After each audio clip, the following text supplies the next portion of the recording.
Thank you so much, sir, for coming on the program tonight. Great talking to you. Good talking to you. And it sounds like today was a very good day in the Virginia State Senate, at least as far as your piece of legislation goes. Well, it was a good day for gun owners and members of the NRA that have been working on this bill for a long time.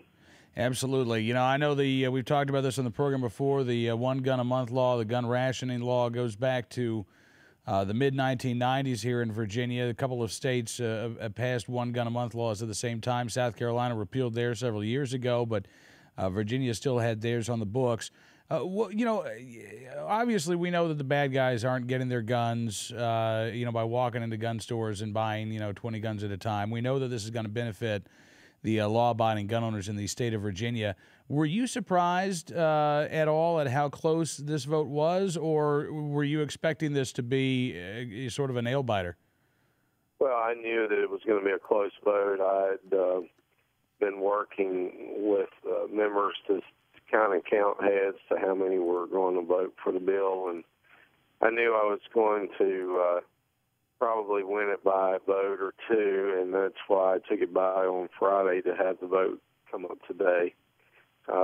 I think, though, most people realize that, even a few of the ones that didn't support it realized that the one gun a month had outlived its purpose, and now with instant background checks, all you were doing was preventing law-abiding citizens from being able to purchase more than one gun a month.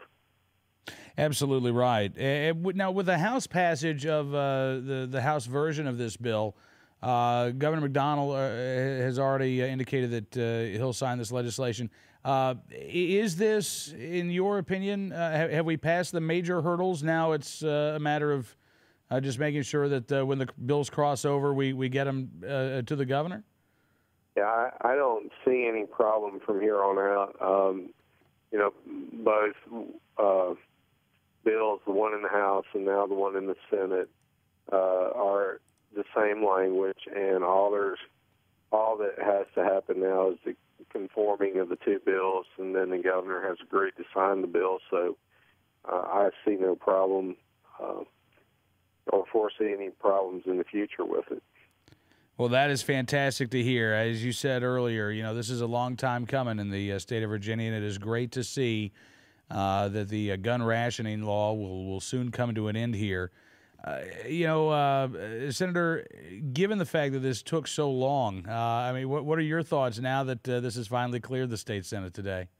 Well, I think the major thing and what the opposition wants everyone to believe is, the fact that Virginia now has lifted the one gun a month, that it's going to open the door for traffickers to be able to come in and traffic weapons all across the country from Virginia, and that's just not true. And I think we made that case on the floor today. And since 1994, when this one gun a month came into existence in Virginia, a lot of things have changed. Instant background checks and the records they check for, the carve-out that's been going on since that time by adding concealed weapon holders to be able to buy more than one gun a month, and there being 287,000 concealed weapon holders in the state of Virginia is just an example of the fact that we've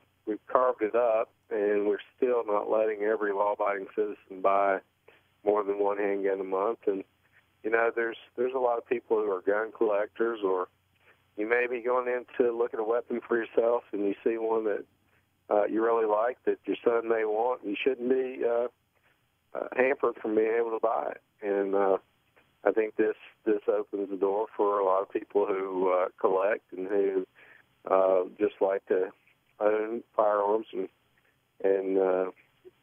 use them for whatever purpose that they see fit in sporting events or whatever, to be able to do it.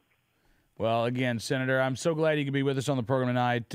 Thank you again on behalf of gun owners around the state of Virginia, and look forward to talking to you after this bill becomes law. Well, I'm looking forward to it. I think there was a little bit of confusion for some people who really didn't look at what the bill did. They were thinking I was trying to restrict it to 1 gun a month, and no, it's repeal of 1 gun a month. And so I think now that it's passed, that all the confusion will go away, and people will understand what it's all about. I sure hope so. Senator, thanks again. Look forward to talking again soon. All right, thank you. State Senator Charles Carrico joining us here on Cam and Company.